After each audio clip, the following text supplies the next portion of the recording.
बिस्मिल्लाहिर्रहमानिर्रहीम, अस्सलाम वालेकुम। एवन टीवी के न्यूज़ स्टूडियो से मैं हूं अलीशा अब्बासी और मैं हूं आयशा हमीद। नजर डालते हैं हेडलाइंस की जानिब। ईरान इसराइल सीज फायर के पीछे भी वर्दी है। वजीर आजम ने जंगबंदी में अहम किरदार अदा किया। वजीर दाखिला मोहसिन नकवी की प्रेस कॉन्फ्रेंस, कहा भारत के साथ जंग में अल्लाह ताला की खास मदद हासिल की। जिन मिसाइल्स का आबादी पर गिरने का खदशा था, इंडिया के ऑयल डिपो पर गिरे हैं।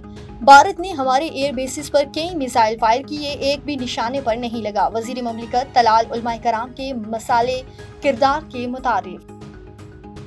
भारतीय जारियत के वक्त कौमी इत्तेहाद ने दुश्मन के अज़ाइम खाक में मिलाए। मुसल्लह अफराज पर चैलेंज से निपटने की सलाहियत रखते हैं। Air chief marshal Zaheer Babar Sidhu का स्पीकर को जवाबी खत। सरदार एयाज सादिक ने पार्लिमानी किरदार की तारीफ। कौमी इत्तेहाद के मुजाहिरे पर पार्लिमानी क़यादत का शुक्रिया अदा किया।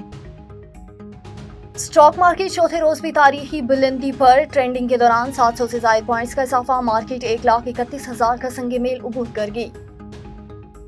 तरसीलात सर में नुमाया इजाफा और बरामदात में बेहतरी। पाकिस्तान ने IMF की एक शर्त पूरी कर ली। डॉलर्स का हदफ अबूर 14.5 अरब डॉलर हो गए। IMF ने 139 अरब डॉलर का हदफ दिया था। पेट्रोलियम मौज़ूआत की फरोख्त में 7% इजाफा।